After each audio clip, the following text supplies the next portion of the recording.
बैठिए लोग, ठीक है। चलिए हेलो सुनिए, फिजिक्स चैप्टर नंबर 13, यहां से क्वेश्चन बनने की बहुत सारी क्या होती है सर, संभावनाएं होती है। तो 1-1.5 घंटा आराम से बैठे रहिए, चैप्टर को हम पूरा क्या कर देंगे, फिनिश कर देंगे। इस चैप्टर में बहुत सारी चीजें हैं, अनवांटेड चीजें को हम क्या कर दिए हैं, हटा दिए हैं। जितना इंपॉर्टेंट चीज है उस सबको क्या किया है सर, हमारे पेज पे लिया गया है। तो हम आज उन्हीं बातों को पढ़ेंगे जिनसे हमारे एग्जाम में क्या बनता है, क्वेश्चन बनता है।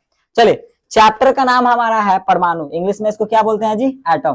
क्या बोलते हैं इसको, एटम। इसी के बारे में क्या करने वाले हैं हम लोग चर्चा करने वाले हैं लोग, ठीक है। चलिए, अगर हम बात करें चैप्टर के बारे में तो सुनिए ध्यान से, ठीक है जी। चलिए सुनिए, अगर आपको चैप्टर में बताएं तो चैप्टर में हमको सबसे पहले जानना है एटम के बारे में। किसके बारे में जानना है जी, एटम। एटम समझते हैं ना, परमाणु। चलिए देखिए, सबसे पहले हमको किसके बारे में जानना है जी, परमाणु के बारे में। अगर परमाणु का बात करें तो परमाणु को इंग्लिश में हम लोग क्या बोलते हैं जी, एटम। सिंपल सी बात है, एटम बोलते हैं लोग। और एटम का डेफिनेशन आपको पता होगा कि पदार्थ की सबसे सूक्ष्मतम कण को हम लोग क्या बोलते हैं जी, परमाणु बोलते हैं। बचपन से पढ़ते आ रहे हैं लोग कि हम कोई पदार्थ ले रहे हैं, उसको तोड़ते जा रहे हैं, तोड़ते जा रहे हैं, तोड़ते जा रहे हैं, तब तक तोड़ेंगे जब तक उसको और तोड़ना संभव नहीं है। उसको ही हम लोग क्या बोलते हैं सर, परमाणु के नाम से जानते हैं। यानी सबसे सूक्ष्मतम कण, कौन सा कण जी, सूक्ष्मतम कण, हम लोग क्या बोलते हैं, परमाणु के नाम से जानते हैं। ये मानना था डाल्टन का। किनका मानना था जी, डाल्टन। पूछे कि परमाणु के बारे में सबसे पहले जानकारी किन्होंने दी थी भाई, तो नाम क्या लिखेंगे उनका, डाल्टन। डाल्टन नाम क्या था जी, डाल्टन, ठीक है। चलिए, अब इनसे भी पहले अपने इंडिया में एक ऋषि थे जिनका नाम था महर्षि कणाद। अब उन्होंने नाम इनका देखिए, नाम क्या था जी, महर्षि कणाद। कौन नाम है जी, महर्षि कणाद। अब एक बात आप यहां से समझिए, देखिए परमाणु का मतलब क्या होता है, कण। परमाणु का मतलब अगर डाल्टन साहब ने बोला था परमाणु, और यहां से देखिए इनके नाम में एक शब्द है कण, कण। तो महर्षि कणाद के नाम से एक शब्द निकला जिसका नाम था कौची जी, कण। और उस कण को उन्होंने नाम दिया परसमाणु। क्या नाम दिया जी, परसमाणु।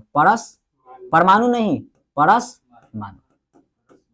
परसमाणु का अर्थ होता है जिसको और छोटे भागों में तोड़ना संभव नहीं है। परमाणु का मतलब यही होता है जिसको हम लोग और छोटे भागों में तोड़ नहीं सकते हैं, उसको हम लोग क्या बोलते हैं, परमाणु के नाम से जानते हैं। ये किन्होंने बताया था सर, तो ये बताया था किन्होंने, तो डाल्टन साहब ने। मतलब अगर पूछेगा परमाणु के सिद्धांत को सबसे पहले प्रतिपादित किसने किया था, तो डाल्टन। हमारे बुक में लिखा गया है डाल्टन साहब ने। लेकिन बाद में चल के इनके कुछ चेले हुए लोग, रदरफोर्ड, नील्स बोर, जिन्होंने क्या किया भाई, बाद में परमाणु को, किसको जी, एटम को 3 भागों में तोड़ा। कितने भागों में, 3। आप जानते होंगे, सबसे पहले ELECTRON, इलेक्ट्रॉन में। किसमें तोड़ा जी, इलेक्ट्रॉन।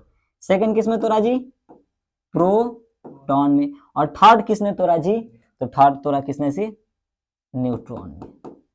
न्यूट्रॉन, ठीक है।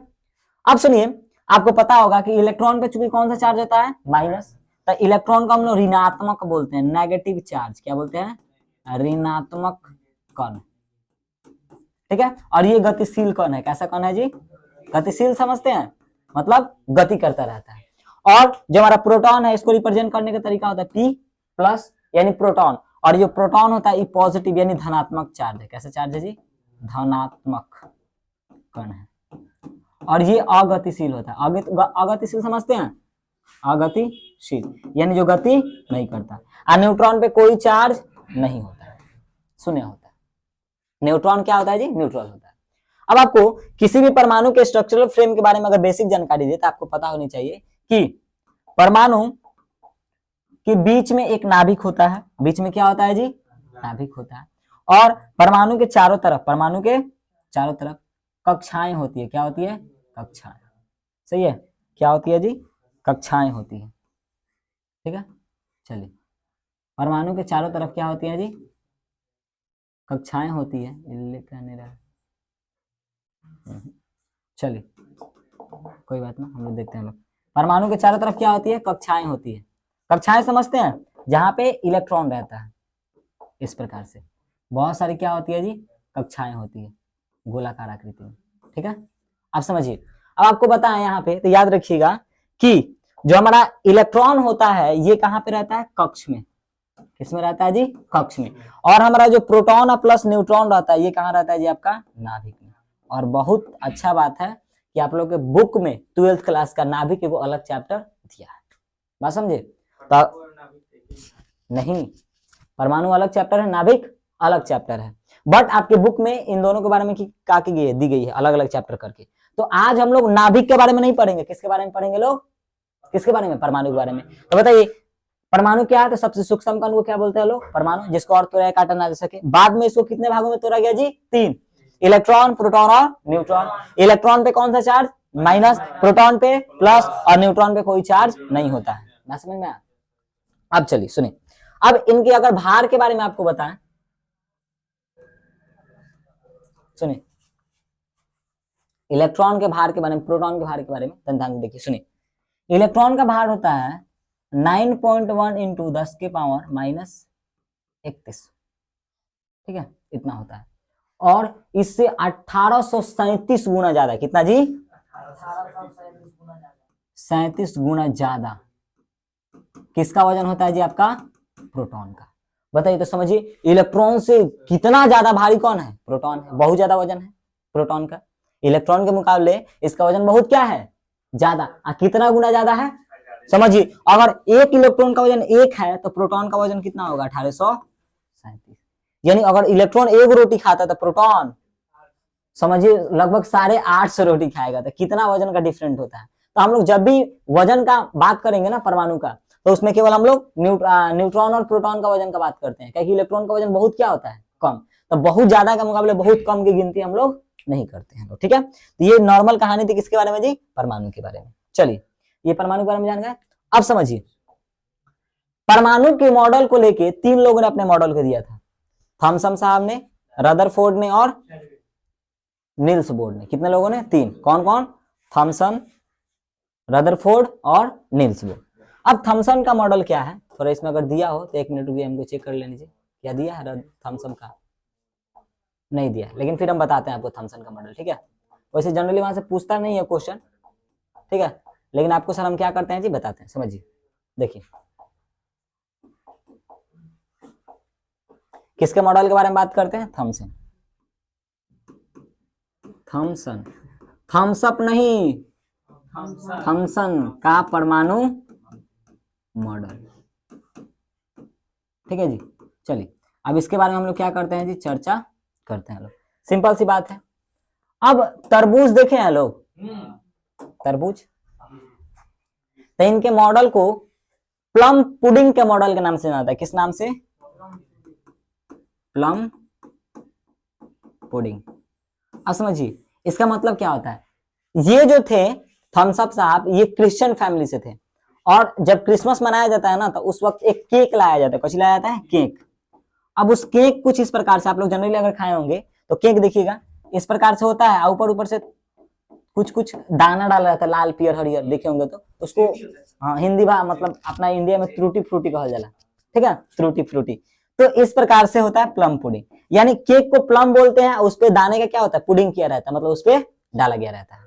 तो इनका मानना था थॉमसन का कि परमाणु जो है, परमाणु का जो पूरा भाग है वो धनावेश है, और उस पे कहीं कहीं पे इलेक्ट्रॉन क्या होते हैं भाई, पड़े रहते हैं। किसकी तरह, प्लम पुडिंग की तरह। और समझिए कि ये जो पूरा परमाणु है गोल होता है, जैसे परमाणु क्या होता है, गोल होता है, तो ये पूरा भाग को क्या बोल दिए जी, धनावेश। और कहीं कहीं पे देख रहे हैं, जैसे कहीं कहीं पे दाना फेंका रहता है, उसी की तरह इन्होंने कुछ बताया जी, इलेक्ट्रॉन पड़ा रहता है। हम लोग पता है इंडिया में हर लोग सस्ता जुगाड़ मिला, तो प्लम पुडिंग लोग के ना बुझाव कहा थे, तो लोग अलग भाई इनका मॉडल को हम लोग तरबूज मॉडल कहेंगे। कौन सा मॉडल जी, तरबूज। अब तरबूज भी ऐसे ही होता है, देखिए उसका एक इधर देखिए, सुनिए इस प्रकार से, इधर देखिए सुनिए, हेलो हला मत कीजिए। इस प्रकार से तरबूज में लाल वाला भाग होता है, और उस पे कहीं क्या होता है जी, ब्लैक कलर का दाना उस पे पड़ा रहता है, कहीं कहीं पे ब्लैक कलर का दाना आपका पड़ा होता है, इस प्रकार से। सही बात है, आप समझिए। इन्होंने वही कहानी रची कि इन्होंने बोला जिस प्रकार तरबूज में, प्लम पुडिंग में पूरा लाल वाला जो गुदा वाला भाग होता है उसको उन्होंने क्या बोला, पॉजिटिव की तरह लिया, और जो दाना होता है उस पे बिया होता है उसको उन्होंने किस नाम से जाना जी, नेगेटिव की तरह। ये उनका मॉडल था। लेकिन बाद में चलकर, अब ध्यान से देखिए, इन्होंने न्यूट्रॉन के बारे में कोई जानकारी, क्या उस टाइम न्यूट्रॉन का खोज नहीं हुआ था, तो इनका मॉडल बाद में चलकर क्या हो गया जी, फेल हो गया। और इनके मॉडल से आपके एग्जाम में कोई क्वेश्चन बनता, लेकिन फिर भी थोड़ा बहुत था तो हम क्या कर दीजिए, बता दिए। अब सुनिए, हम लोग का मेन क्वेश्चन कहां से बनता है, तो डाल्टन के परमाणु सिद्धांत से, सॉरी हाँ, आपको क्या बनता है, यहां से क्वेश्चन बनता है। चलिए देखिए, डाल्टन का परमाणु सिद्धांत के बारे में थोड़ा समझते हैं। इन्होंने बताया था कि प्रत्येक पदार्थ अति सूक्ष्म कणों से मिलकर बना होता है, जिसे हम लोग क्या बोलते हैं जी, परमाणु बोलते हैं। डाल्टन ने क्या बोला था कि परमाणु वह सूक्ष्म भाग है जिसको और तोड़ना और काटना संभव नहीं है। ये किन्होंने बोला था भाई, डाल्टन ने बोला था। आगे देखिए, परमाणु अविनाशनीयता होती है, परमाणु को ना तो बनाया जा सकता है ना ही नष्ट किया सकता है, मान नहीं उसको हम तोड़ सकते हैं ना ही उसको बना सकते हैं। बात समझ रहे हैं ना, तो इसको हम लोग संरक्षण, कंजर्वेशन बोलते हैं ना, जैसे आवेश संरक्षण, ना बना सकते हैं ना ही नष्ट कर सकते। उसी प्रकार परमाणु को हम लोग ना बना सकते हैं बस, ना नष्ट कर सकते हैं, अविनाशनीय होते हैं। परमाणु किसी भी रासायनिक अभिक्रिया में भाग लेते हैं। जैसे एग्जांपल यहाँ पे देखिए, आप कोई भी रिएक्शन लिखिए, छोटा सा एग्जांपल हम लेते हैं। जैसे यहाँ पे देखिए, सुने इधर, हम देखिए, सुनिए इधर, Na+Cl मिलकर क्या बनाएगा, NaCl। तो देखिए यहाँ पे दो परमाणु आपस में जुड़े हैं, तो एक किसका निर्माण हुआ है जी, अणु का। तो बताइए, परमाणु के मिलने से किसका निर्माण होता है, अणु का। पूछेंगे अणु क्या है, तो दो या दो से अधिक परमाणु जब आपस में मिलते हैं तो उसके किससे निर्माण होता है जी, अणु का निर्माण। अणु बड़ा कि परमाणु, अणु। बात समझ रहे हैं ना। तो यहाँ पे देखिए, परमाणु किसी भी रासायनिक अभिक्रिया में भाग लेते हैं। देखिए, एक तत्व के सभी परमाणु का गुण क्या होता है, समान होता है। जैसे अगर हम लोहा बोले, क्या बोले जी, लोहा, तो अगर एक लोहा का टुकड़ा है तो फिक्स है, यहाँ भी Fe होगा, यहाँ भी Fe होगा, यहाँ भी Fe होगा, यहाँ भी Fe होगा, यहाँ भी Fe होगा। यानी क्या, एक तत्व के सभी परमाणु के गुण क्या होते हैं, समान। मतलब एक तत्व से अगर कोई पदार्थ बना है तो उसका हर जगह गुण क्या होगा जी, समान होगा। ये किसके मॉडल के अंतर्गत हम लोग देखते हैं, डाल्टन। लास्ट, दो या दो से अधिक परमाणु आपस में मिलकर किसका निर्माण करते हैं, अणु का। ये बात किन्होंने बताया था जी, हमारे डाल्टन साहब ने बताया था। तो पूछेगा डाल्टन के परमाणु मॉडल को बताइए, तो क्या बोलेंगे जी, इनके अनुसार परमाणु को ना ही बनाया जा सकता ना ही नष्ट किया जा सकता है। परमाणु सबसे सूक्ष्म कण होता है जिसे और तोड़ा या काटा नहीं जा सकता। या किसी भी अभिक्रिया में भाग लेते हैं। एक तत्व से बने परमाणु का गुण सब क्या होता है, समान होता है। और दो या दो से अधिक परमाणु मिलकर किसका निर्माण करते हैं जी, अणु का निर्माण करते हैं। बोलिए, कौन डाउट, आगे आप लोग भाई, पीछे अमित, चलिए जी अब आगे थोड़ा देखा जाए, ठीक है। चलिए सुनिए, आगे हम लोग को कौन सा मॉडल पढ़ना है जी, मोस्ट इंपॉर्टेंट है। यहां से 2 मार्क्स का क्वेश्चन या 5 मार्क्स का क्वेश्चन कोई भी बन सकता है, कोई प्रॉब्लम उसमें नहीं है। बात समझ रहा है ना, तो कैसा भी क्वेश्चन बन सकता है, तो थोड़ा इसको ध्यान से समझिएगा। अब देखिए, आपको थोड़ा सिंपल वे में समझाते हैं। होती है अल्फा किरण, क्या होता है जी, अल्फा किरण को ऐसे रिप्रेजेंट किया जाता है, सिंपल सी बात मैंने बताया था, अल्फा। अब अल्फा किरण कैसे बनता है, जैसे हीलियम, क्या है जी, हीलियम। हीलियम का परमाणु संख्या 2, हीलियम का परमाणु संख्या 2। अब देखिए, यानी इसमें इलेक्ट्रॉन भी 2, इलेक्ट्रॉन भी 2 और प्रोटॉन भी 2 ही है। अब होगा क्या, ध्यान से देखिए, जब हम हीलियम में से दोनों इलेक्ट्रॉन को बाहर निकाल देते हैं। अब इलेक्ट्रॉन यानी माइनस चार्ज को निकाले हैं, इलेक्ट्रॉन मतलब माइनस चार्ज को निकाले हैं, सिंपल सी बात है। तो जब माइनस चार्ज को निकाले हैं तो हमारा बन जाएगा H2+, सही बात है। और ये जो कण मिला है, इस कण को ही हम लोग क्या बोलते हैं सर, अल्फा कण के नाम से जानते हैं। तो पूछेंगे अल्फा कण क्या है, धनात्मक ऋणात्मक, तो कौन सा कण है, किससे बना होता है, तो हीलियम। हीलियम एक मतलब रेडियो एक्टिव जितनी तत्व होती है ना, रेडियो एक्टिव, जब वो टूटता है रिएक्शन करता है तो किस किरण को निकालता है भाई, अल्फा किरण। तो बोलेगा कि अल्फा किरण किस पदार्थों से, कैसे प्रकार के पदार्थों से निकलता है, तो रेडियो एक्टिव तत्व से, या हीलियम ऑप्शन में होगा तो हीलियम मारेंगे, ठीक है। तो देखिए, हीलियम में अल्फा किरण कौन सा चार्ज है जी, धनावेश है। अब इनका प्रयोग क्या हुआ, सिंपल सी बात है, इन्होंने एक यंत्र लिया इस प्रकार से, क्या लिया जी, ठीक है। ये मान लीजिए क्या लिया उन्होंने, यंत्र लिया। 1 मिनट वेट कीजिए, इन्होंने क्या लिया है सर, एक यंत्र लिया। अब यह एक ऐसा यंत्र है जहां से बहुत अधिक मात्रा में कौन सी किरणें निकल रही है जी, आपका अल्फा किरण।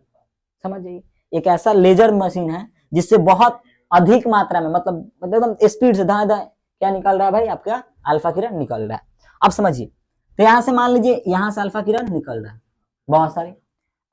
यहाँ पे उन्होंने क्या किया जी, इनके प्रयोग को गोल्ड पे किया गया था। किस पे जी, गोल्ड पे। तो आपसे क्वेश्चन भी बनता है कि रदरफोर्ड ने अपने परमाणु मॉडल में गोल्ड का ही चयन क्यों किया था? तो क्या बोलिए, बोलो बताइए। सुनिए, परमाणु जितना छोटा है उसको समझना, मतलब हम जितना परमाणु के करीब पहुंचेंगे उसको समझना उतना क्या होगा, इजी। तो आप लोग सोना के बारे में कोई बात जानते होंगे लोग कि सोना को बहुत पतला तोड़ा जा सकता है, काटा जा सकता है। तो आप प्लेटिनम का भी यूज कर सकते हैं, बट प्लेटिनम सोना से भी महंगा मिलता है। ये मत कहिएगा कि रदरफोर्ड बहुत अमीर आदमी थे इसलिए सोना के यूज किए थे, ऐसा नहीं है। देखिए, जो हमारा सोना होता है ना, गोल्ड फॉइल होता है, उसको बहुत पतला भागों में काटा जाएगा। परमाणु का परत जितना पतला परमाणु तक पहुंचना उतना क्या होगा, इजी होगा। तो उन्होंने एक इतना पतला फॉइल लिया कि समझिए एकदम परमाणु के करीब पहुंच गए थे। तो इन्होंने अपना प्रयोग किस पे किया था जी, किस पे किया था, गोल्ड पे। अब देखिए सुनिए, उन्होंने इस प्रकार से प्रयोग किया। देखिए किस प्रकार से इन्होंने, इसका डायग्राम यहां बनाते हैं। एक इस प्रकार का, इधर ध्यान दीजिए, इस प्रकार का इन्होंने क्या लिया जी, एक हेलो एक फॉइल लिया और यहाँ पे एक मशीन लगाया। क्या लगाया जी, मशीन, जिससे कौन सी किरणें निकल रही है जी, आपका अल्फा किरण। अब हुआ क्या, ध्यान से देखिए सुनिए, जब इसमें से बहुत सारी अल्फा किरणें निकली, जब बहुत सारी अल्फा किरणें निकली तो इन्होंने देखा कि अधिकतर अल्फा किरणें सीधा सीधी क्या हो जा रही है, परमाणु से पास हो जा रही है। सीधा सीधा परमाणु से क्या हो जा रही है जी, पास हो जा रही है। मतलब अच्छा बताइए, हम अपना कोचिंग है, मतलब रूम है, रूम से बाहर निकल जा रहा है, मतलब यहाँ पर कुछ भी नहीं है। तो इस किरण के पास हो जाने से क्या निष्कर्ष निकलता है, देखिए परमाणु से अधिकतर अल्फा किरणें कहाँ निकल गई जी, बाहर। अच्छा, इसका परिणाम क्या हुआ, इससे यह पता चलता है कि परमाणु का अधिकांश भाग क्या है, तभी ना बाहर निकला। अगर कुछ भरा होता तो उसको रोकता, लेकिन बाहर निकल गया सीधा सीधा। अधिकतम किरणें कहाँ निकल गई जी, बाहर। तो इससे एक बात पता चला कि अधिकतर भाग क्या है जी, हमारा परमाणु का खाली है। क्या है जी, अधिकतर भाग खाली। ठीक है, चलिए सेकंड इन्होंने किया। अब कुछ किरणें जो थी हमारी उस सूक्ष्म कणों से विक्षेपित हो गई। समझ रहे हैं ना, इसको जाना तो चाहिए था इसे। देखिए इसको कैसे जाना था जी, इसको जाना था ऐसे। अगर पूरा खाली होता तो इसको जाना चाहिए था ऐसे, लेकिन कहीं कहीं पे देखा गया ना कि कुछ कणें ना इस प्रकार से क्या हो गए सर, सूक्ष्म कणों से रास्ता अपना क्या कर लिया, बदल लिया। सूक्ष्म कणों से रास्ता क्या कर लिया जी, बदल लिया। यानी इससे एक बात पता चल रहा है कि रास्ता तभी बदलेगा जब उसको कोई रोकने टोकने वाला होगा। आप ऐसे एग्जांपल मान के चलिए, सुनिए, कोई आदमी है जी, ये कोनो पहलवान से झगड़ा वगड़ा कर लिया, ठीक है। अब बताइए, अब झगड़ा वगड़ा करके क्यों हुआ, इसको नु मार उड़ के चला है, ये क्यों हुआ, मतलब इसको पीट उड़ के चला है। अब बताइए सुनिए, जब ये अकेले इसके सामने जाएगा तो क्या एकदम इसके पास जाएगा, दूरे से रास्ता बदल लेगा। यानी समझिए, हम पढ़े हैं कि प्लस प्लस को, यानी एक बात पता चल रहा है कि ये प्लस है, रास्ता चेंज कर रहा है, तो माइनस के कारण तो करी ना, माइनस रही तो के खींच ली, वैसे है ना। अगर यहाँ पे माइनस होता तो इसको क्या कर लेता जी, लेकिन तो होने भागा था। एक और मतलब क्या, जब अल्फा किरण प्लस है तो इसके बीच में भी कौन सी किरणें हैं जी, प्लस चार्ज है, तभी जाके उसको भेज रहा है उधर। अब कुछ देखा कि कुछ जो कण थे वो जिस पथ पे गए हैं ना उसी पथ पर वापस लौट आए। अब भाई तबे हुई जब बीच में प्लस हुई। अब पूरा एकदम आप उसी पे मारिएगा तो एकदम तो टकरा का करेगा, कहीं प्लस कहीं ना भाई हमारे तारा से बने वाला ना, तो अपना घरे जा। तो ये जो मॉडल था, ये मॉडल को प्रयोग किन्होंने किया था भाई, रदरफोर्ड ने किया था। देखिए पढ़िए, देखिए कुछ किरणें सूक्ष्म कणों से विक्षेपित हुआ, सूक्ष्म कणों से उधर से चला गया, और कुछ किरणें वापस लौट आई। अब इस बात से क्या निष्कर्ष निकलता है, इस बात से यह निष्कर्ष निकलता है कि परमाणु में केंद्र में क्या है, धनावेश है, तभी लोग किरण को या तो भेज दे रहा है तो कुछ कण से लौटा दे रहा है, मतलब उधर विक्षेपित कर दे रहा है, जिसे इन्होंने क्या नाम दिया जी, नाभिक कहा। सही बात है ना, हम लोग परमाणु के बीच वाले भाग को क्या बोलते हैं, नाभिक बोलते हैं। परमाणु का धनावेश अत्यंत सूक्ष्म स्थान है। आप देख लीजिए, आप किसी भी, अगर आप एग्जाम्पल किसी भी स्ट्रक्चर, कोई किसी का भी स्ट्रक्चर बनाता है, सुनिए जैसे यहाँ पे क्लोरीन का स्ट्रक्चर बनाइए इस प्रकार से, किसका स्ट्रक्चर जी, क्लोरीन का, हल्ला मत कीजिए, यहाँ पे आप किसका स्ट्रक्चर बनाइए जी, क्लोरीन का। तो देखिए आपको क्या बता रहे हैं, देखिए समझिए, ये हमारा क्या है जी, आपका नाभिक है। तो देखिए कॉक्स के मुकाबले नाभिक कितना छोटा है। एक और बात जानते हैं, जितना इलेक्ट्रॉन उतना ही प्रोटॉन। इलेक्ट्रॉन के तो रहेगा तो खूब बड़का बड़का जगह मिलता, लेकिन हेती चूंकि नाभिक में न्यूट्रॉनो भर ले बनी सन, प्रोटॉनो भर ले बनी सन, तो समझिए जब भी फटेगा तब क्या होगा, जब भी फटेगा तब क्या होगा। इसलिए परमाणु जितना बम होता है ना बहुत खतरनाक होता है, फटता है ना तो बहुत दूर में विनाश करता है। तो ध्यान से देखिए, अत्यंत सूक्ष्म स्थान पर समकेंद्रित होता है, मतलब हम क्या बताएं, परमाणु का भार डिपेंड किस पे करता है, प्रोटॉन और न्यूट्रॉन पे। इलेक्ट्रॉन पे कभी भी डिपेंड, क्योंकि उसका वजन क्या होता है, मतलब हम एक तरफ से कह सकते हैं परमाणु का टोटल भार किस पे है, किस पे निर्भर है, केंद्र पे, नाभिक पे, क्योंकि नाभिक में ही प्रोटॉन और न्यूट्रॉन रहते हैं। इसलिए यहाँ पे बोला गया है कि इसका समकेंद्रित है, मतलब भार उसी पर डिपेंड करता है। और इलेक्ट्रॉन वृत्ताकार कक्ष में क्या लगाते हैं जी, चक्कर लगाते हैं। एक इन्होंने बोला, रदरफोर्ड ने। अब इसको यहाँ पे इजी वे में समझ सकते हैं, ये आपका एक परमाणु है, ये आपका क्या है जी, परमाणु है। जो किरणें इस प्लस से दूर गई वो सीधा सीधा निकल गई है, देखिए जो इसके तनी मनी पास गई है कुछ कण से विक्षेपित हो गई है, लेकिन जो एकदम यही पे जाके पड़ल बैठे ये वापस। यानी इस बात से पता चल रहा है कि परमाणु का केंद्र, परमाणु का नाभिक में कौन सा चार्ज है भाई, प्लस चार्ज है। तभी ऐसी घटना हमको देखने को मिल रही है। ये किसका कहानी था, रदरफोर्ड का। किसका मॉडल था, रदरफोर्ड का। किसके किसके लिए था मॉडल, किसके लिए मॉडल था, परमाणु के लिए। अब एक बात बताइए, अब किरण प्रकाश तो हमको दिखता नहीं है, प्रकाश हमको दिखता नहीं है, तो भाई कैसे पता कि भाई किरण सीधा जाता लौट जाता। तो इन्होंने किया था ना अपना एक्सपेरिमेंट करने के लिए ना, यहाँ पे वो जिंक सल्फेट का, किसका जी, समझते हैं ना, जिंक सल्फाइड। अब जिंक सल्फाइड का काम होता है जैसे उस पर अल्फा किरण पड़ेगा ना तो चमकने लगेगा। अब मान लीजिए हम यहाँ से भेजे हैं, यहाँ चमक रहा है, मतलब एकदम किरण क्या गया है, सीधा गया। यहाँ भेजे हैं, यहाँ चमक रहा है, मतलब किरण क्या गया है, टेढ़ा गया। सही बात है ना। तो बोलेगा कि देखिए चमकना चमकना, प्रकाश चमक के फैल जाता है, उस प्रक्रिया को हम लोग क्या बोलते हैं, प्रकीर्णन। ऑप्टिक्स में पढ़े थे। तो रदरफोर्ड के मॉडल को हम लोग प्रकीर्णन प्रयोग के नाम से भी जानते हैं।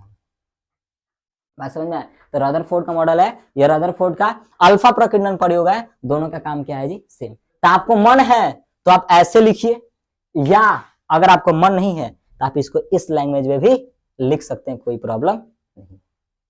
आपको जो इजी लग रहा है वो लिखिए। अगर 5 मार्क्स में आएगा तो ऐसे लिखेंगे, और 2 मार्क्स में आएगा तो ऐसे लिखेंगे। समझ में आ रहा है, इजी तो यही लग रहा है ना। परीक्षण किया, काम किया, उससे क्या परिणाम मिले, समझ लिए, समझ नहीं। अब थोड़ा इसको देख लेते हैं, इसमें क्या, देखिए रदरफोर्ड ने 1911 ईस्वी में परमाणु की संरचना का अध्ययन करने के लिए एक प्रयोग किया, जिसे रदरफोर्ड के मॉडल के नाम से जाना जाता है। अच्छा बताइए, इन्होंने रेडियो एक्टिव तत्व लिया, क्या लिया जी, रेडियो एक्टिव तत्व, जिससे कौन सी किरण निकलेगी, अल्फा किरण निकलेगी। गतिज ऊर्जा निकलने वाली किरणों को एक पुंज पर पतले सोने के पर गिराया, मतलब एक पतला सोने का फॉइल लिया, उस पर अल्फा किरणों को क्या किया जी, गिराया। आगे देखिए, तथा देखा कि स्वर्ण पत्र में गुजरते हुए अल्फा किरणें विभिन्न दिशाओं में प्रतिच्छेद, कुछ पास हो जाता, कुछ विभिन्न दिशाओं में प्रतिच्छेद हो रही है, मतलब कुछ कोण से क्या हो जा रही है जी, विचलित हो जा रही है।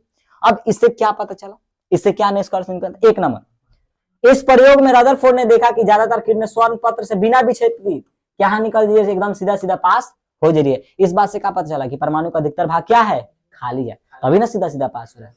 फिर देखा कि कुछ किरणें क्या हो रही है जी, अपने रास्ते से थोड़ा मोड़ा विचलित हो रही है, मतलब परमाणु के केंद्र में कौन सा चार्ज है, प्लस चार्ज है। देखिए कुछ अल्फा किरणें वापस उसी माध्यम में क्या हो जा रही है, लौट जा रही है। यानी इस बात से और ज्यादा प्रूफ हो गया कि परमाणु का केंद्र जो है वो कौन सा चार्ज से भरा हुआ है भाई, प्लस चार्ज से भरा हुआ है। ये मॉडल था किसका भाई, रदरफोर्ड का। लेकिन लोग पूछ लो, एक बात बताओ, कहला ठीक बा, कोनो प्रॉब्लम नहीं, लेकिन एक बात बताइए, सुनिए, ई रहल परमाणु, ई रहल नाभिक, आई रहल, समझिए, ई रहा आपका नाभिक, ठीक है। अरे यार देखिए ये क्या हो गया जी, आपका ये नाभिक हो गया, और इसके चारों तरफ क्या होता है जी, हमारा कक्ष होता है। सही बात है। अब थोड़ा बात ध्यान से समझिए, समझिए ध्यान से देखिए, होता क्या है ना, देखिए अब कक्ष के चारों तरफ इलेक्ट्रॉन क्या होते हैं, घूमते हैं, सही बात है ना। कक्ष के चारों तरफ इलेक्ट्रॉन क्या होते हैं। अब मान लीजिए, अब भाई आप है, आपको सुबह खाना किया, खूब दौड़ाओगे, दौड़ दौड़ अरे और दौड़, जो शाम तक क्या एनर्जी वही रहेगा, थोड़ा मोड़ा एनर्जी क्या होगा जी।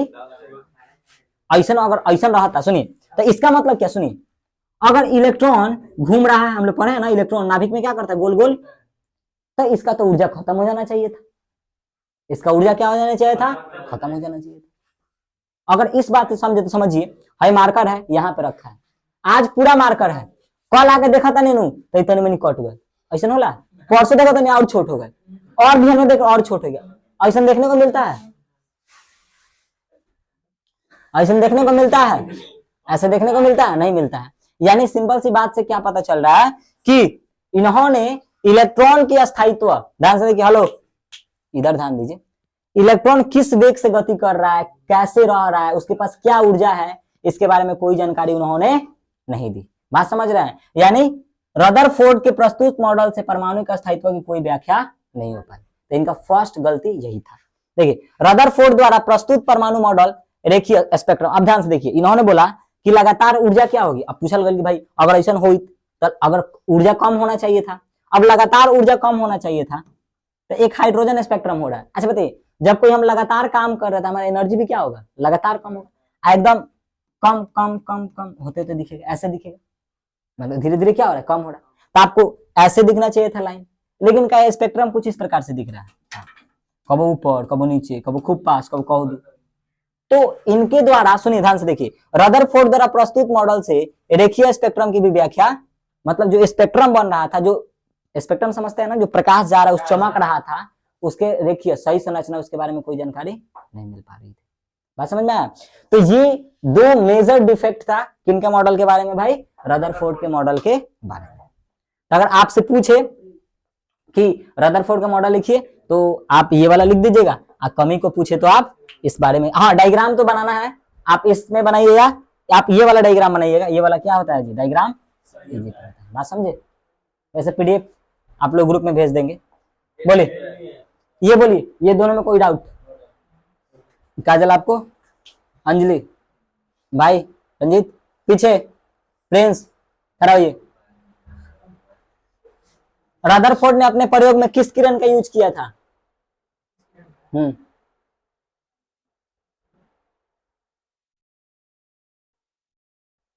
बोलिए किस किरण के,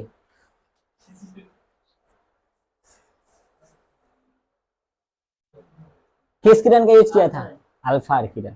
अच्छा बताइए, क्या सभी अल्फा किरण पास हो गई पूरा एकदम परमाणु से, कुछ सीधा चली गई, मतलब का परमाणु खाली है, कुछ सूक्ष्म कोण से क्या हो गई जी, पीछे। अच्छा इनका क्या कमी था दुगु,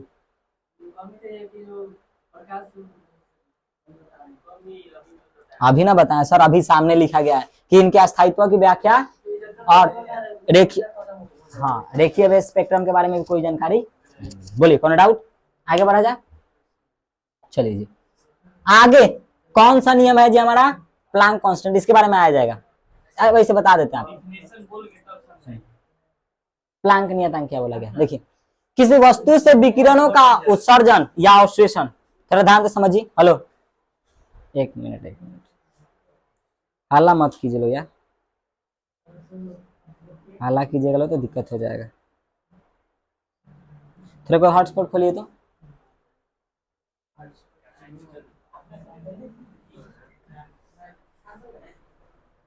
रहने दीजिए, हो गया।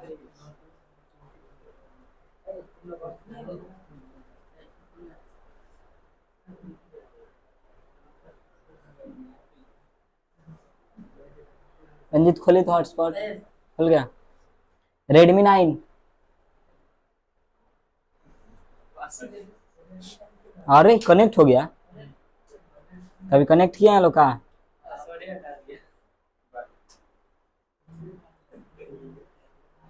चलिए जी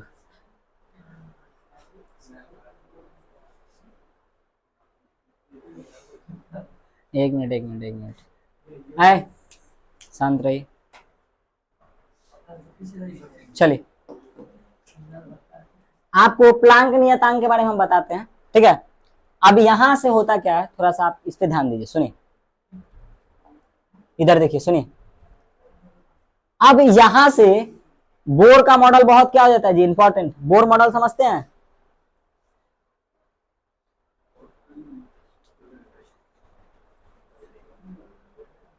चलिए सुनिए, हेलो डांस देखिए।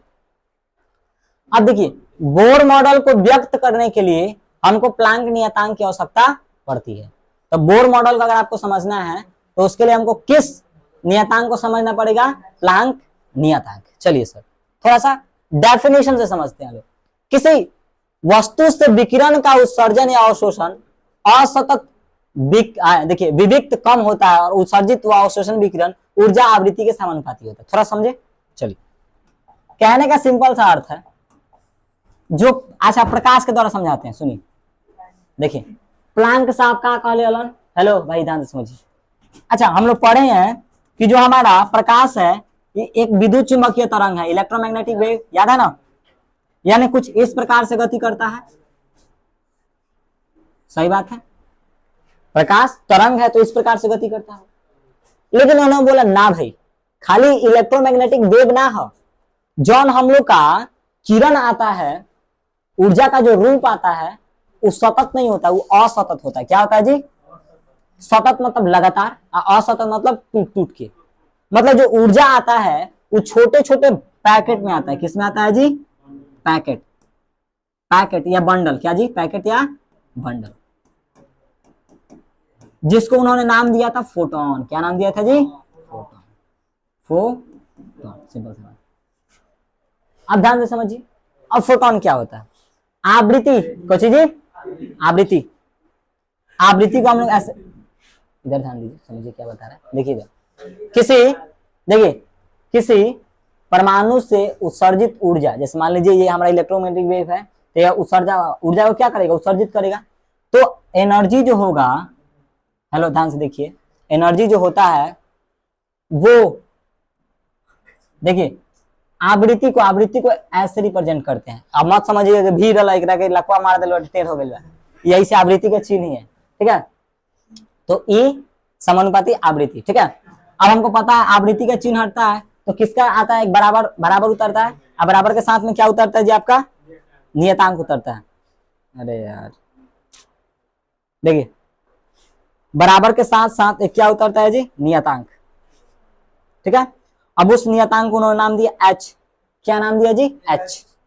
इस प्रकार से तो आता है E बराबर h न्यू। इसको क्या पढ़ते हैं लोग, न्यू। क्या पढ़ते हैं लोग, ये क्या है, न्यू, और ये क्या है, न्यू।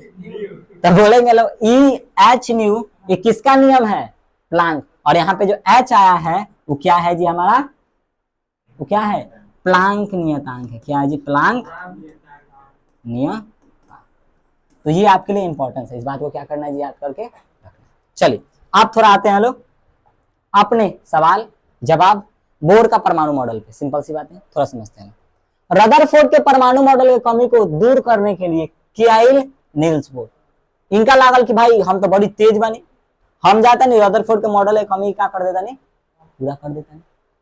सही बात है, हम जा रहे हैं रदरफोर्ड के मॉडल को क्या कर दे रहे भाई, कमी को पूरा कर दे रहे हैं। देखिए महोदय ने, किन्होंने भाई, इज्जत दिया इस बार, क्या अच्छा काम किए थे। देखिए महोदय ने सन 1913 में एक मॉडल प्रस्तुत किया जिसे बोर मॉडल के नाम से हम लोग क्या करते हैं, जानते हैं। अभी मॉडल में क्या क्या जानना था उसी के बारे में हम थोड़ा सा क्या करते हैं भाई, चर्चा करते हैं। अच्छा रदरफोर्ड के मॉडल में दो कमी रहे, एक हाइड्रोजन स्पेक्ट्रम अच्छा से ना बन रहा है और एक अस्थायित्व की व्याख्या अच्छे से नहीं हो पा रही थी, ठीक है। देखिए सुनिए, इन्होंने बोला कि परमाणु में इलेक्ट्रॉन नाभिक के चारों ओर एक वृत्ताकार मार्ग में चक्कर लगाते हैं। ध्यान से देखिए, जिसे वृत्ताकार मार्गों को कक्ष कहा जाता है। क्या कहा जाता है जी, कक्ष कहा जाता है। सिंपल सा बताता है, ध्यान से देखिए। इन्होंने बोला कि परमाणु जो होते हैं ना, जो इलेक्ट्रॉन होते हैं वो परमाणु के एक फिक्स, परमाणु के एक फिक्स, जैसे इस प्रकार देख लीजिए, यहाँ पे आपका बनाते हैं ड्रॉइंग, देखिए देखिए इसको थोड़ा समझते हैं लोग, ठीक है। ये समझिए आपका नाभिक है, नाभिक के चारों तरफ क्या होता है जी? नाभिक के चारों तरफ कक्ष होता है। अब सुनिए, इन्होंने झमेले खत्म कर दिए। कॉलम सुना भाई, देखो भाई, नाभिक हटे, नाभिक के चारों तरफ कक्ष में इलेक्ट्रॉन घूमता, क्या करता भाई? घूमता। लेकिन लेकिन लेकिन लेकिन लेकिन इस कक्ष के पास भी अपनी खुद की एनर्जी है। जैसे इलेक्ट्रॉन की एनर्जी कम हुई, कक्ष से एनर्जी क्या करी भाई? ले ली। नील्स बोर ने क्या बोला? नील्स बोर ने बोला कि परमाणु के चारों तरफ जो कक्ष होती है उनके पास भी एक निश्चित ऊर्जा है, जिसको उन्होंने निश्चित ऊर्जा स्तर के नाम से जाना। किससे?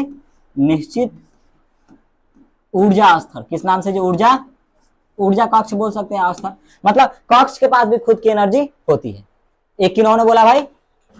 नील्स बोर ने। और परमाणु क्या करते हैं? परमाणु के चारों तरफ इलेक्ट्रॉन क्या करते हैं? गोल गोल चक्कर लगाते हैं।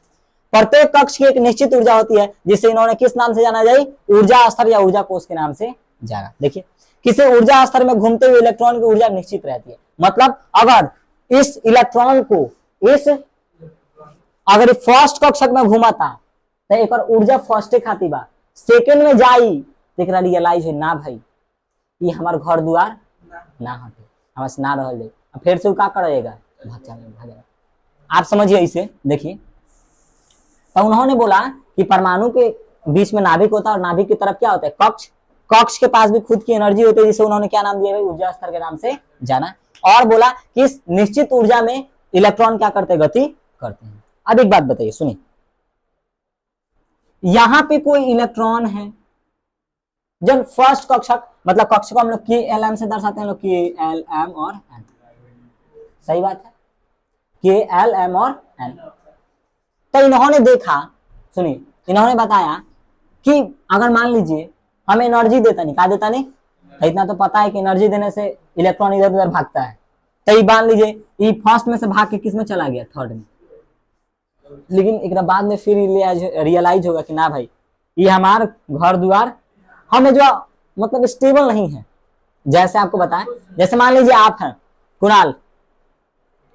कुणाल को पता है, मतलब जैसे कुणाल अपना घर में था तो अब भाई फोन किया कि चल भाई मशरक से खाओ क्या हो जाए, तो खाओ क्या आ जाए। सुनिए, आप खाने होने गए थे तो याद आ रहा है कि ना ये जो मान लीजिए खाओ लीजिएगा, फिर याद पड़ी ना हमारे घरों बैठे, घरे जाके आराम से सुते, कतनो खा लीजिएगा लास्ट में निमन कहाँ लगता है? घर का खाना ही लगता है।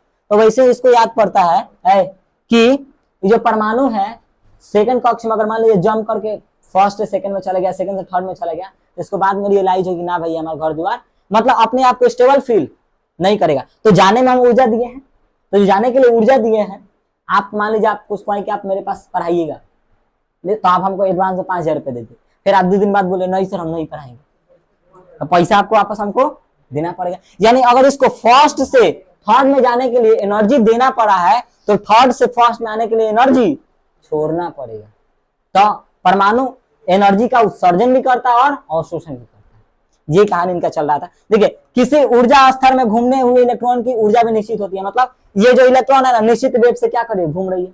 अब बताइए, अब निश्चित एनर्जी से घूम रही है, आपको एकदम फिक्स कर दिया आपके पास इतनी एनर्जी हमेशा रहेगा, तो आप हमेशा समान रूप से भागिएगा। तो यानी जो स्पेक्ट्रम बनना चाहिए था एकदम बराबर बराबर बनना चाहिए था, लेकिन देखल गल ना भाई ये फिर कहीं ज्यादा पास पास, कहीं एकदम दूर दूर, यानी यहाँ भी बढ़िया से स्पेक्ट्रम की व्याख्या नहीं हो पाई। अब देखिए आगे, ऊर्जा के समान ही किसी कक्षा में घूमते हुए इलेक्ट्रॉन का कोणीय संवेग, कोणीय संवेग समझते हैं? कोणीय संवेग एक टॉपिक उसको बताएंगे, ठीक है। अभी समझिए कोणीय संवेग जो होता है, देखिए इलेक्ट्रॉन केवल उन्हीं कक्षाओं में चक्कर लगा, आप इसे समझिए ना है कि मान लीजिए प्रिंस का ब्याह हो गया लगभग, ठीक है, तो घरे नहीं खे होत घरे नहीं खे होत, ब्याह इनका होगा लॉज में। किसमें होगा जी? लॉज में। इधर थोड़ा समझिए, आप ध्यान से देखिए, ब्याह इनका कहाँ होगा जी? लॉज में। अभी जाके बोल रहा है कि देख भाई सुन लॉज वाला से हमार कुछ खास खास मित्र आवे वाला बारन से, तो हम अपना मित्र सन के वही रूम देंगे जवन रूम 2 का गुना जो या 3 का गुना जो। 3 का गुना मतलब क्या? जैसे 3 के बारे में बताएं, मतलब 1 गुने 3, फर्स्ट कौन सा रूम मिलेगा हमको? 3 नंबर। 2 गुने 3 यानी हमारा दूसरा का दोस्त कौन कितना नंबर रूम में रहेगा, 6 नंबर। तीसरा का दोस्त किस रूम में रहेगा, यानी ये 3 का गुणज हुआ। उसी प्रकार जो इलेक्ट्रॉन के पास ऊर्जा होती है वो कोणीय संवेग के क्या होता है, गुणा होता है। कोणीय संवेग एक अलग कहानी है, नाभिक वाले चैप्टर में हम लोग उसको देखना है, ठीक है जी। बस आप इसको याद कर लीजिएगा। देखिए प्लांक नियतांक, जिसका प्लांक नियतांक का मान पूछता भी है, प्लांक नियतांक का मान कितना होता है जी, 6.6 × 10⁻⁻34 जूल सेकंड। किसका नियतांक का वैल्यू, वहां पे जो एच निकला था प्लांक नियतांक में, हाँ यहाँ जो एच निकला था, इस एच का वैल्यू कितना होता है जी आपका, देखिए 6.6 × 10⁻⁻34 पर जूल। आगे देखिए, जब किसी इलेक्ट्रॉन को ऊर्जा दी जाती है तो निम्न ऊर्जा स्तर से उच्च ऊर्जा स्तर में चला जाता है। आए अब फिर उसको याद रहता है कि ना भाई ये तो हमारा घर द्वार, तो फिर नदी छोड़ के क्या करेगा, फिर अपना कक्ष में चला आता है। ये किनका मॉडल था जी, बोर साहब के मॉडल का था। अब इनका भी कुछ कमी था, कमी को देखेंगे लोग, लेकिन थोड़ा त्रिज्या की गणना करने का हम लोग फॉर्मूला देख लेते हैं। फॉर्मूला होता है, अब देखिए इसका डेरिवेशन है, लेकिन 1 शॉट क्लासेस है तो भाई इसका केवल फॉर्मूला याद रखिए। फॉर्मूला क्या है जी, आर मतलब त्रिज्या निकालने का फॉर्मूला क्या है, 0.5 × 3 n² n मतलब है कक्षों की संख्या। किसकी संख्या जी, कक्षों की संख्या।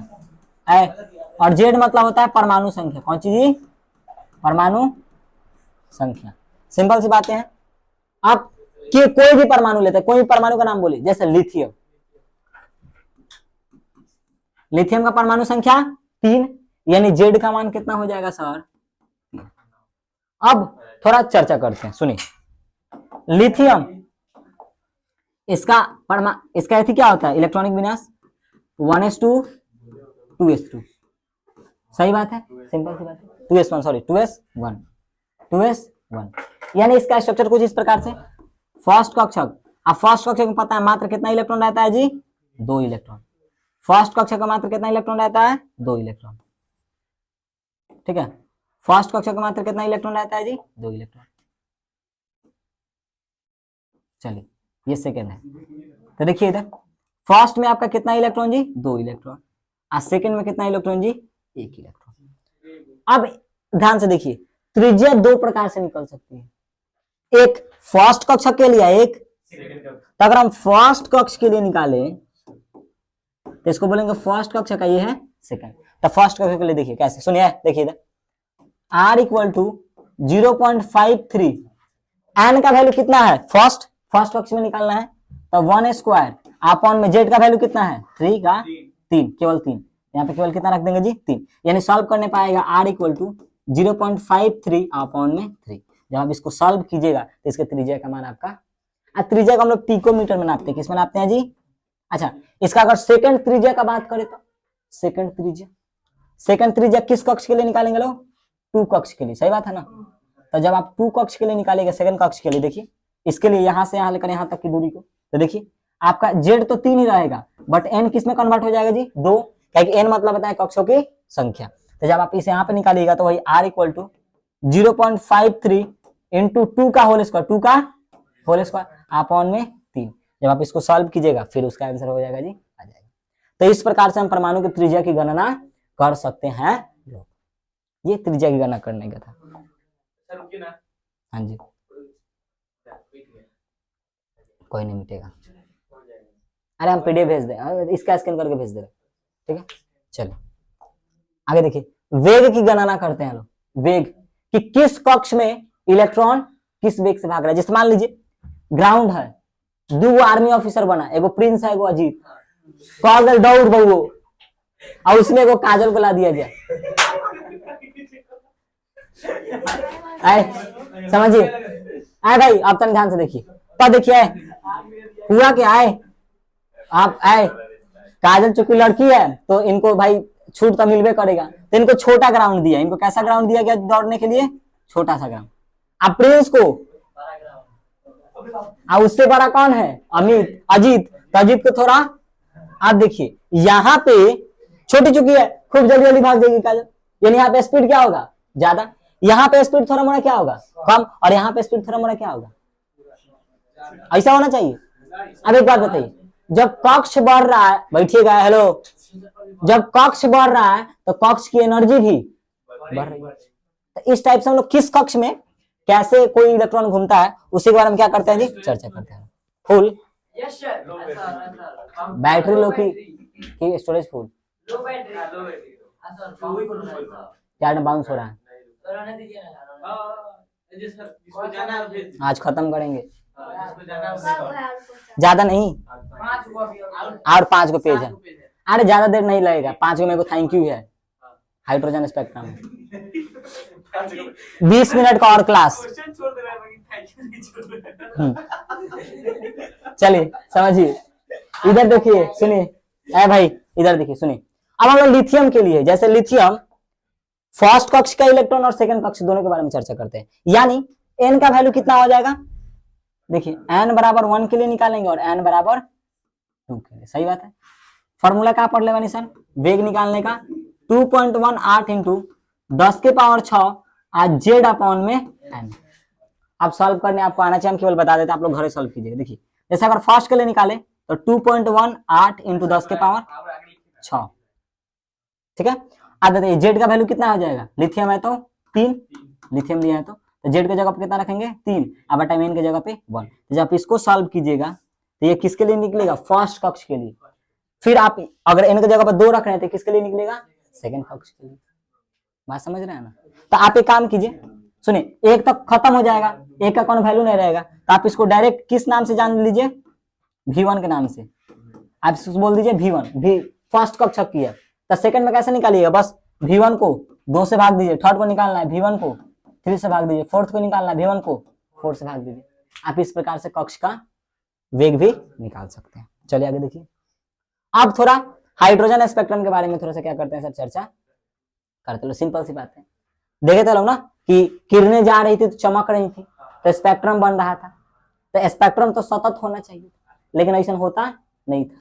तो हाइड्रोजन स्पेक्ट्रम क्या, देखिए हाइड्रोजन स्पेक्ट्रम की व्याख्या सबसे पहले बामर ने की थी। किसने की थी जी, बामर एगो वैज्ञानिक है, बामर एगो क्या है जी, वैज्ञानिक, जिन्होंने क्या की थी जी, इसकी चर्चा की थी, किसकी, हाइड्रोजन स्पेक्ट्रम की। अब तो हाइड्रोजन स्पेक्ट्रम के बारे में चर्चा करते हैं क्या होता है, ठीक है। सुनिए चलिए, जैसे इधर समझिए, देखिए सुनिए, आपको समझाते हैं सिंपल भाषा में कैसे।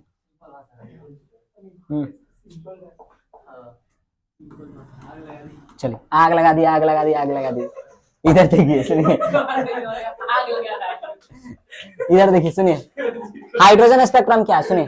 अच्छा देखिए, इलेक्ट्रॉन हो क्या रहा था, अपना कक्ष छोड़कर ऊपर जा रहा था, ऊपर से नीचे आ रहा था, तो आने जाने में स्पेक्ट्रम बन में करेगा। उसी स्पेक्ट्रम को हम लोग क्या बोलते हैं जी, हाइड्रोजन स्पेक्ट्रम के नाम से। देखिए देखिए हाइड्रोजन स्पेक्ट्रम की व्याख्या बामर ने की थी, और बामर ने यह बताया था कि हाइड्रोजन स्पेक्ट्रम में काली पृष्ठभूमि पर बहुत सी चमकीली रेखाएं होती है, जिस चमक तथा उनके बीच की दूरी घटती जाती है। इस प्रकार रेखाओं को श्रेणी को समूह बनाई, जिसे हम लोग हाइड्रोजन, इस प्रकार से देखिए समय के साथ घटते जाएगा, दूरी क्या हो जाएगा जिनके बीच की दूरी घटती जाएगी, बीच की दूरी ऐसे नहीं, गड़बड़ हो गया, इस प्रकार से भाई फर्स्ट हो गया हमारे, सेकंड हो गया, ये क्या हो गया जी, थर्ड हो गया। इस प्रकार से इनके बीच की दूरी धीरे धीरे क्या हो जाएगी जी, घटती चली जाएगी, ठीक है। तो हम बोल सकते हैं ये हमारा N1 कक्ष है, ये N2, ये N3, ये N4, ये N5, और मान लीजिए N अनंत है, सही बात है। N क्या है जी, लइका, समझिए इधर समझिए, लाइकी नहीं बनाएंगे, हमारे पास पैसा अपने नहीं है कि लाइकी बनाया जाए। चलिए सुनिए, हाँ वो बनाया जा सकता है। देखिए सुनिए इधर, इधर देखिए नाम नहीं लेंगे, सुनिए आए देखिए। अब एक बात बताइए, सुनिए अगर कोई इलेक्ट्रॉन यहां पे है, अनंत पे कोई इलेक्ट्रॉन है, ठीक है, तो एक कहानी हो सकता कि कोई इलेक्ट्रॉन को अगर फर्स्ट N1 में आना है, N1 में आना है, तो 2 पॉसिबिलिटी बनता, या तो वो अनंत से आ सकता है, यानी सबसे दूर से आ सकता, या तो सबसे, अगर फर्स्ट में आना है तो, सेकंड में आना है तो फिर अनंत से आ सकता, या तो थर्ड से आ सकता। सही बात बोला ना। अगर थर्ड में आना है तो या तो अनंत से आ सकता, या तो फोर्थ से आ सकता। अगर फिफ्थ में आना है तो या तो अनंत से आ सकता है, या तो फिफ्थ नंबर से आ सकता है, इस प्रकार से। तो ये जो लाइन दिख रही है ना, इसी लाइन को हम लोग किस नाम से जानते हैं जी? हाइड्रोजन स्पेक्ट्रम के नाम से जानते हैं लोग। अब देखिए सुनिए, अब यहाँ पर जो सबसे पहले जो श्रेणी मिली है, सबसे नीचे वाला जो श्रेणी मिला है, इसको हम लोग क्या बोलते हैं? लाइमन श्रेणी। क्या बोलते हैं? लाइमन श्रेणी। सेकंड वाले को बामर, क्या बोलते हैं? बामर। और थर्ड वाले को देखिए, थर्ड वाले को पश्चिम श्रेणी। थर्ड को क्या बोलते हैं जी? पश्चिम श्रेणी, पश्चिम श्रेणी। इसी तरह फोर्थ, फिफ्थ ऐसे होता है। अब इन लोगों फर्स्ट के बारे में थोड़ा सा बता, देखिए सुनिए, देखिए जब किसी परमाणु में इलेक्ट्रॉन किसी उच्च ऊर्जा स्तर से दूसरे में आता है, किसमें आता है जी? देखिए दूसरा में आ रहा था, दूसरा में जो आ रहा है उसको क्या बोलेंगे? बामर। इसी प्रकार देखिए, अगर कोई थर्ड में आ रहा है तो क्या बोलेंगे लोग? थर्ड में आ रहा है तो फर्स्ट। इसी तरह फोर्थ में जो आएगा उसको हम लोग क्या बोलेंगे सर? ब्रैकेट श्रेणी। इस तरह कोई फिफ्थ नहीं, फोर्थ तक है, तब फोर्थ तक है। तो इस प्रकार से हमारी कहानी क्या करती है जी? चलती है, और हमारा चैप्टर क्या हो जाता है जी? समाप्त। तो मिलेंगे फिर से कल, तब के लिए बाय बाय बेटा, सी यू। आग लगा दी, चलिए बाय बाय। अरे आराम से।